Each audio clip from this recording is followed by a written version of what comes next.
Assalamualaikum warahmatullahi wabarakatuh. Perkenalkan, nama saya Ayu Rusmiati, NPM 19503006 dari kelas A. Di sini saya akan menjelaskan mengenai ejaan pembaruan. Kekurangan-kekurangan dalam sistem ejaan Republik terasa oleh para ahli bahasa termasuk para pemakai bahasa.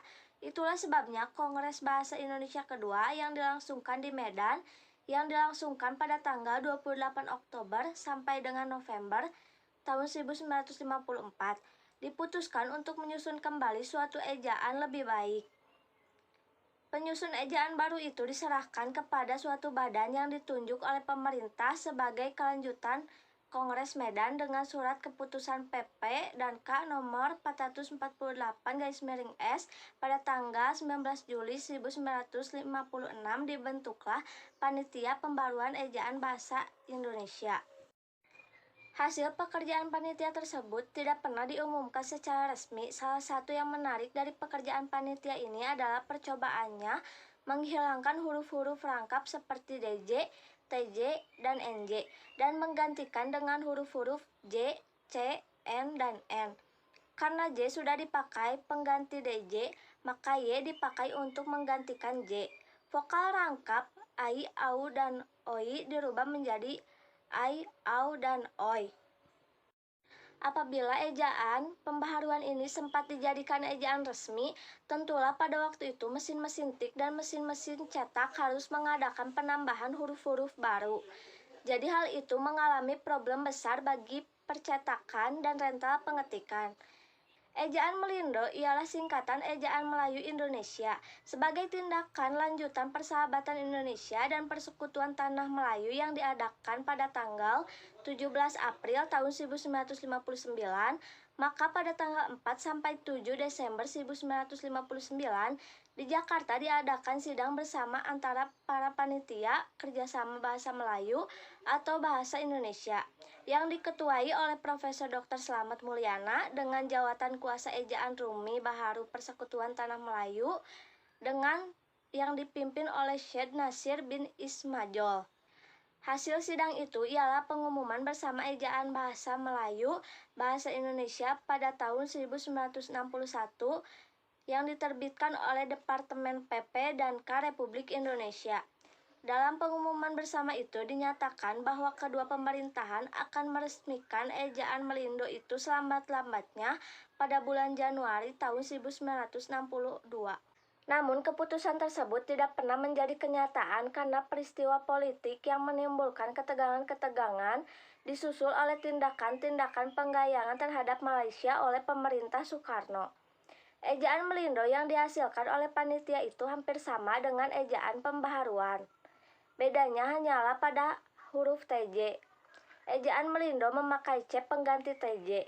Huruf NJ juga merupakan huruf baru tetapi bentuknya agak lain, yaitu huruf N. Huruf E benar seperti pada kata ekor, diberi garis di atasnya C. Jadi seperti pada ejaan Van Ophuijsen, demikian juga pada ejaan pembaharuan. Selanjutnya yaitu problema ejaan. Di dalam ejaan yang disempurnakan, huruf F dan V tentu saja terjadi dalam sistem ejaan kita. Maksudnya huruf-huruf tersebut tidak lagi dianggap sebagai huruf asing. Karena itu ada kata yang ditulis dengan F dan ada juga yang ditulis dengan V. Menurut EYD, kata-kata baru bahasa Indonesia yang berasal dari bahasa asing ditulis sedapat-dapatnya dengan jauh dari ejaan asalnya. Yang dirubah hanya yang betul-betul perlu dirubah saja. Misalnya, yang pertama ada collaboration menjadi kolaborasi, yang kedua administration menjadi administrasi, yang ketiga function menjadi fungsi, yang keempat vocal menjadi vokal, dan yang kelima standardization menjadi standarisasi. Contoh kata-kata di atas kita perhatikan bahwa C pada contoh kalimat collaboration yang berbunyi K diganti dengan huruf K, bunyi akhiran tion ditetapkan diganti dengan si. Huruf yang lain tetap sehingga hasil pengindonesiaannya kolaborasi. Begitu juga pada kata administration, bunyi akhiran tion diganti dengan si. Hasil pengindonesiaannya adalah administrasi. Pada kata function, bunyi F tetap huruf F, namun bunyi akhir tion diganti dengan si. Untuk kata vocal, Bunyi V juga tetap ditulis dengan V, sedangkan bunyi akhir kal ditulis dengan kal. Dengan demikian, pengindonesiaannya menjadi vokal.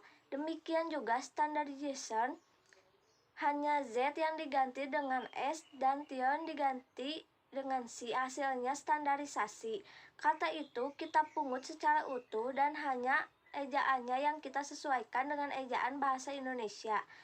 Kita hanya mengambil standar dari standar, lalu kita tambahkan dengan akhiran isasi menjadi standarisasi. Tetapi mengindonesiakan kata Inggris di atas, karena itu D pada disasi tidak usah dihilangkan. Terima kasih. Assalamualaikum warahmatullahi wabarakatuh. Perkenalkan, nama saya Meisya Adinda dengan NPM 195030005. Selanjutnya saya akan menjelaskan tentang pemakaian huruf kapital. Yang pertama, untuk menyatakan gelar kehormatan, keturunan, dan keagamaan seperti hajah, haji, nabi, sultan, kita tuliskan huruf pertamanya dengan huruf kapital atau huruf besar apabila diikuti di belakangnya dipakai sebagai nama orang. Contohnya Hajah Sutini dan Haji Mansyur. Yang kedua, nama perangkat atau jabatan seperti bupati, presiden, profesor, jenderal, huruf pertamanya juga ditulis dengan huruf kapital apabila kata-kata itu diikuti nama orang. Misalnya Bupati Rina Iriani. Selanjutnya, kata nama seperti Indonesia, Belanda diberi imbuhan me, kan, ke-an, atau di-kan. Kata tersebut dituliskan serangkai dengan imbuhannya dan huruf kapital awal kata itu diganti dengan huruf kecil. Perhatikan contoh sebagai berikut ini. Mengindonesiakan kata-kata asing itu perlu pemikiran yang cermat. Nama-nama seperti bangsa, suku, dan bahasa huruf pertamanya ditulis dengan huruf kapital. Misalnya bangsa Indonesia dan suku Jawa. Selanjutnya, bagaimana menulis singkatan gelar kesarjanaan menurut Pedoman Umum Ejaan Bahasa Indonesia yang disempurnakan oleh PUEBIYD. Nama, gelar, dan sapaan yang disingkatkan dituliskan sebagai berikut.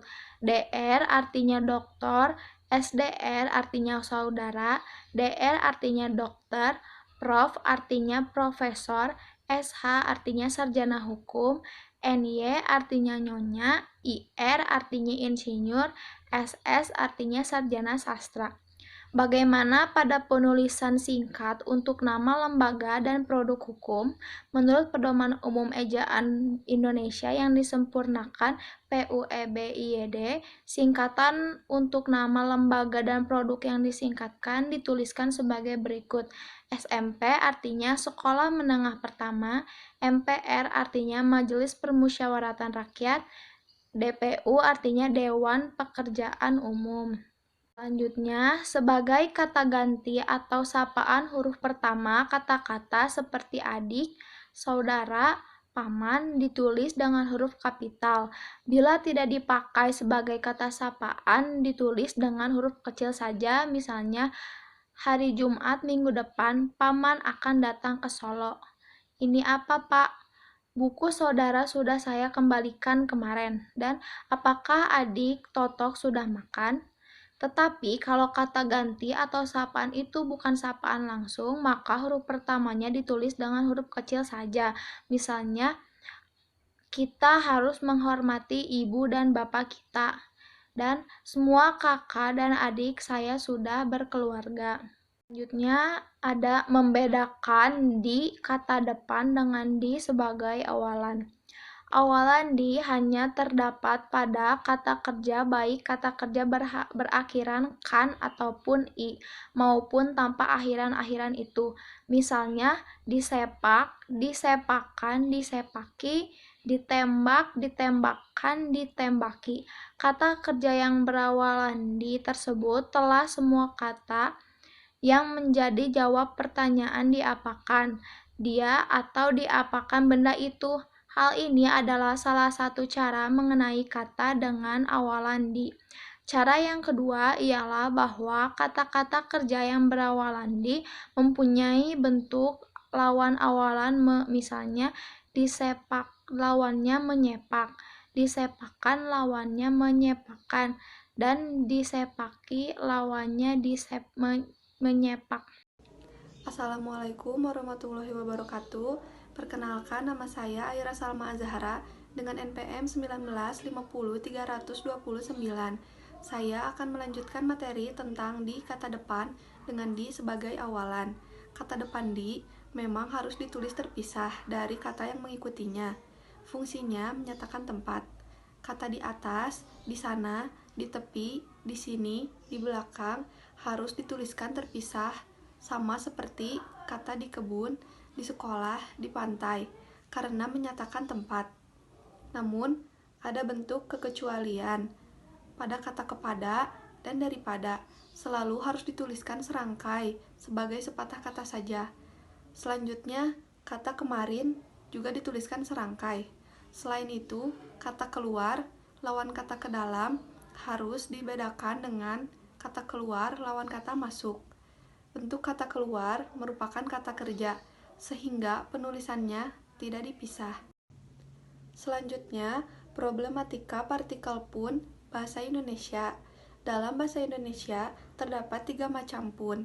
Yang pertama, pun sebagai bentuk klitika, yaitu unsur yang melekat pada unsur yang lain. Pun tersebut melekat pada kata yang mendahuluinya sebagai klitika. Kata itu seperti walaupun, sekalipun, biarpun, sungguhpun, kendatipun, adapun. Kata tersebut berfungsi sebagai penghubung atau pengantar kalimat. Contoh kalimatnya, walaupun hari hujan, saya akan tetap hadir pada rapat itu. Yang kedua, pun yang berfungsi sebagai kata penuh yang bersinonim dengan kata juga. Contohnya, jangankan kamu, saya pun tidak diundang pada rapat itu. Ketiga, pun yang berfungsi sebagai kata yang menyatakan perlawanan, seperti pada kata meskipun, biarpun, sungguhpun, walaupun. Kita dapat menarik kesimpulan bahwa yang dituliskan terpisah dari kata yang mendahuluinya ialah pun yang menyertai kata kerja, kata ganti, kata benda, kata sifat. Contohnya, makan pun dia tidak mau. Makan merupakan kata kerja, sehingga pada kalimat tersebut penulisan pun terpisah. Problema gabungan kata dan pengulangannya. Mana yang benar? Orang-orang tua atau tua orang tua? Untuk itu perlu dijelaskan dahulu tentang kata orang tua itu. Ada 2 hal. Yang pertama, orang tua yang berupa kata majemuk yang berarti ibu bapak, dan yang kedua, frasa yang berarti orang yang tua. Karena kedua kata berbeda bentuk dan maknanya, maka bentuk ulangnya pun memang harus dibedakan. Contohnya, SMA Negeri X itu mengadakan pertemuan antara guru-guru dengan orang-orang tua murid. Perkumpulan PWRI cabang Surakarta itu anggotanya hanyalah orang tua-tua. Dengan bentuk pengulangan kata itu dalam kedua kalimat di atas, jelas kepada kita bahwa orang-orang tua murid ialah para ibu bapak murid. Sedangkan orang tua-tua ialah orang-orang yang sudah tua. Assalamualaikum warahmatullahi wabarakatuh. Perkenalkan, nama saya Adinda Nisa Rahmatilla dengan NPM 1950335.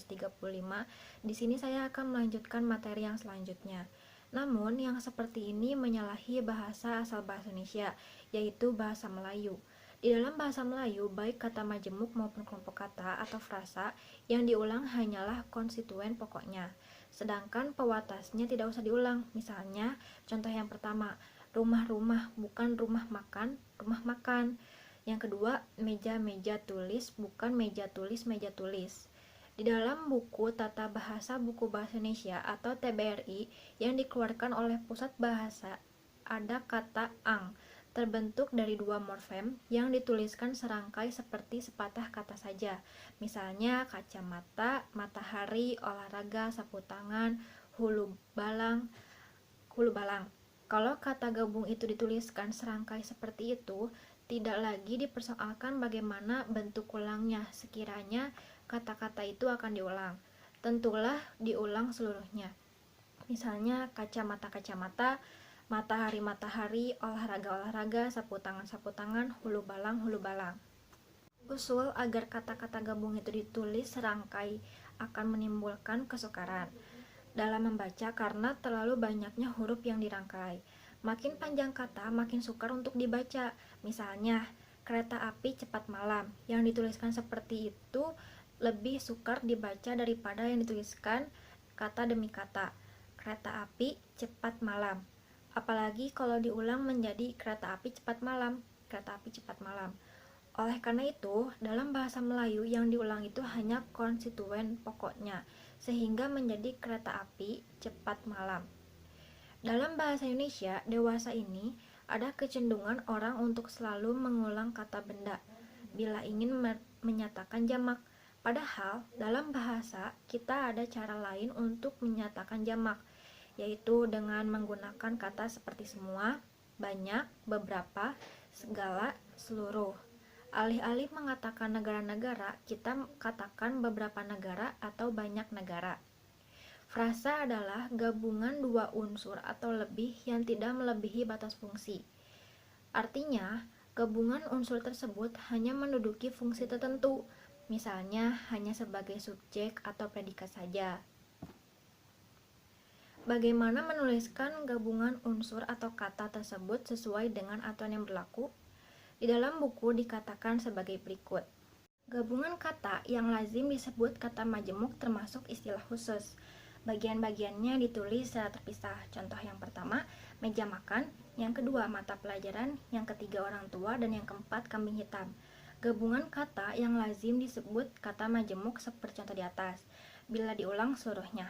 Perhatikan beberapa contoh di bawah ini. Yang pertama, meja makan, yang kedua, orang tua, yang ketiga, mata pelajaran, yang keempat, kambing hitam. Gabungan kata termasuk istilah khusus yang mungkin menimbulkan salah pengertian, dapat diberi tanda hubung untuk menegaskan pertalian di antara unsur atau kata yang bersangkutan. Misalnya, yang pertama, mesin hitung tangan, yang kedua, anak istri, yang ketiga, alat pandang dengar, yang keempat, ibu bapak. Perhatikan perbedaan gabungan kata dalam kalimat di bawah ini. Yang pertama, anak istri, paman semuanya sudah menikah. Yang dimaksudkan ialah anak paman dan istri paman. Yang kedua, anak istri paman yang menjadi tanggungan paman dua orang. Yang dimaksudkan ialah anak bawaan istrinya, yaitu anak istrinya dari suaminya yang dahulu atau anak tiri paman. Yang ketiga, sekarang masih ada dipakai mesin hitung tangan. Yang dimaksudkan ialah mesin untuk menghitung yang digerakkan dengan tangan, bukan listrik atau dengan alat lainnya. Assalamualaikum warahmatullahi wabarakatuh. Perkenalkan, nama saya Alana Fandi Kurnia dengan NPM 1950344 dari kelompok 5. Di sini saya akan melanjutkan materi yang sudah teman saya jelaskan. Jadi, kalau dalam penulisan mungkin timbul makna ganda, gunakanlah garis tanda hubung untuk memperjelas makna yang dimaksudkan. Tulisan buku geografi baru dapat diartikan. Yang pertama, yang itu bukunya. Yang kedua, yang baru geografinya. Kalau yang dimaksud yang pertama, Anda bubuhkanlah tanda hubung di antara kata yang pertama dan yang kedua atau buku geografi baru. Sedangkan jika pengertian kedua yang Anda maksudkan, bubuhkanlah garis tanda hubung di antara kedua kata atau ketiga. Dari contoh di atas, dapat diketahui bahwa frasa atau kata gabung selalu harus kita tuliskan terpisah sebagai dua kata, di depan sebagai awalan maupun di belakang sebagai akhiran. Masih tetap dituliskan terpisah sebagai dua patah kata, tetapi apabila frasa, maka frasa atau kata gabung itu dalam bentuk baru dengan awalan dan akhiran dituliskan serangkai sebagai sepatah kata. Pembahasan selanjutnya, perhatikan contoh di bawah ini. Misalnya, tanggung jawab, beritahu, bertanggung jawab, diberitahu, mempertanggungjawabkan, memberitahukan, pertanggungjawaban, pemberitahuan. Gabungan kata yang sudah dianggap sebagai satu kata ditulis serangkai. Misalnya, barangkali, apabila, silaturahmi, bagaimana, padahal, matahari, daripada, peribahasa, kepada, bumi putra, bismillah, manakala. Pembahasan selanjutnya ada bentuk atau unsur bahasa yang hanya muncul dalam bentuk gabungan. Maksudnya bentuk bahasa tidak pernah berdiri sendiri tetapi selalu muncul berkombinasi dengan unsur yang lainnya. Bentuk seperti itu harus selalu dituliskan serangkai dengan unsur lain yang dilekati itu. Misalnya caturwulan, politeknik, prasangka, swadaya, mahasiswa, Pancasila, antardesa, semi permanen, Tripitaka, internasional, intrasintif, ultramodern. Kalau kata yang dilekatinya itu berhuruf awal huruf kapital, maka antara dua unsur gabungan itu selalu kata yang dilekatinya diberi garis tanda hubung. Misalnya Pan-Afrika, Non-Jawa, sekabupaten X. Mungkin itu saja yang dapat saya sampaikan. Kekurangan dan kesalahannya mohon untuk dimaafkan. Wassalamualaikum warahmatullahi wabarakatuh.